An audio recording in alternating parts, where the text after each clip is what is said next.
नमस्कार, ॲग्रोवर्ल्ड बुलेटिनमध्ये आपलं स्वागत। आजच्या टॉप 5 ॲग्री हेडलाईन्स। शेतकऱ्याच्या मुलाने परदेशात सुवर्णपदक जिंकून रचला इतिहास। केंद्र सरकारने ऊस इथेनॉल निर्मितीवरील निर्बंध उठवले। महाराष्ट्रात 20 मे पर्यंत अवकाळी पाऊस। हवामान विभागाची माहिती।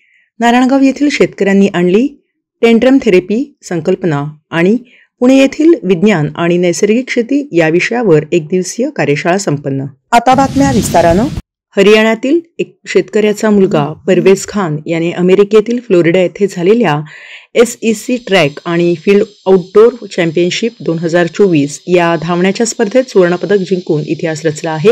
हे पदक जिंकणारा परवेज हा पहिला भारतीय खेळाडू ठरला आहे। हरियाणातील नूह जिल्ह्यातील तवाडू उपविभागातील चहलका या गावातील रहिवासी असलेल्या शेतकऱ्याचा मुलगा परवेज खान याने राष्ट्रीय क्रीडा स्पर्धेत सुवर्णपदक जिंकून इतिहास रचला आहे। अमेरिकेतील फ्लोरिडा येथे आयोजित SEC ट्रॅक आणि फील्ड आउटडोर चॅम्पियनशिप 2024 मध्ये परवेजने 1500 मीटर आणि 800 मीटर शर्यत प्रथम क्रमांक मिळवले आहे। यानंतर परवेज 1500 मीटर स्पर्धेत सुवर्णपदक आणि 800 मीटर स्पर्धेत कांस्य पदक जिंकून हे स्थान मिळवणारा पहिला भारतीय खेळाडू ठरला आहे। याआधीही परवेज खानने अनेक विक्रम आपल्या नावावर केले आहेत। 2021-22 मध्ये तो राष्ट्रीय चॅम्पियनही ठरला आहे। देशातील साखर टंचाई आणि साखरेच्या दरातील चढउतार टाळण्यासाठी केंद्र सरकारने 6 डिसेंबर 2023 रोजी ऊसाचा रस आणि बी हेवी मोलायसिस म्हणजेच मळीपासून इथेनॉल उत्पादन आणि खरेदीवर बंदी घातली होती। देशातील साखर हंगाम संपल्यानंतर ऊसापासून इथेनॉल निर्मितीवरील निर्बंध हटवण्यात आले आहेत। देशभरात कारखान्यांकडे शिल्लक असलेल्या ऊसरस आणि मळीपासून तयार होणारे इथेनॉल खरेदी करण्याचे आदेश केंद्र सरकारने पेट्रोलियम कंपन्यांना दिले आहेत। देशातील साखर हंगाम संपल्यानंतर आता हे निर्बंध हटवण्यात आले असून विविध तेल कंपन्यांनीही पहिल्या टप्प्यात सुमारे 66 कोटी लिटर इथेनॉल खरेदी करण्यासाठी निविदा प्रसिद्ध केली आहे। राज्यातील अनेक जिल्ह्यांना अवकाळी पावसानं झोडपलं आहे। हवामान विभागानं दिलेल्या अंदाजानुसार 20 मे पर्यंत अवकाळी पावसाचं संकट कायम आहे। आज महाराष्ट्रात काही ठिकाणी जोरदार पावसासह वादळी वाऱ्याची शक्यता असून मुंबई, ठाणे, पालघरमध्ये तुरळक ठिकाणी काही तासांसाठी पावसाची रिमझिम पाहायला मिळू शकते।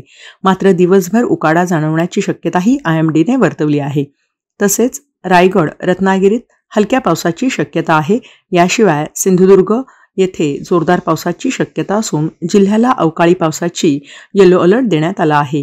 दरम्यान जळगाव, नाशिकमध्येही अवकाळी पावसाची हजेरी लागण्याची शक्यता आहे। अहमदनगर, कोल्हापूर, सांगली, सोलापूर या जिल्ह्यांना वादळी वाऱ्यासह मुसळधार अवकाळी पावसाचा येलो अलर्ट देण्यात आला आहे। जमिनीचा कस चांगला असेल तर उत्पादन चांगलं होतं आणि ते टिकवून ठेवायचं असेल तर शाश्वत शेती करणं महत्त्वपूर्ण ठरतं। नारायणगाव येथील प्रगतशील शेतकऱ्यांनी एकत्र येऊन नवी संकल्पना अंमलात आणली आणि ती म्हणजे टेंड्रम थेरपी। शाश्वत फार्मिंग फाउंडेशनच्या माध्यमातून या थेरपीचे फायदे म्हणजे जमिनीचे आरोग्य संवर्धित राहते।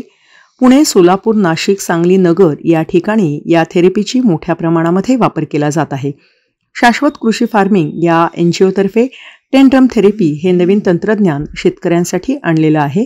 या तंत्रज्ञानामुळे शेतीसाठी वापरल्या जाणाऱ्या रसायनांचा वापर हा 50% कमी होते व त्यामुळे खर्चाची बचत होते। या थेरपीच्या माध्यमातून कीटकनाशकांचा वापर करून द्राक्षांवर त्याची फवारणी केली असता कीटकांची संख्या मोठ्या प्रमाणात कमी झाल्याचं दिसून आलं आहे, अशी माहिती शाश्वत कृषी फार्मिंगचे मंगेश भास्कर यांनी दिली। कृषी आणि शेतकरी कल्याण विभाग आणि भारत सरकार यांच्या संयुक्त विद्यमाने विज्ञान आणि नैसर्गिक शेती या विषयावर पुणे येथील यशदा येथे एक दिवसीय कार्यशाळेचे आयोजन करण्यात आले होते।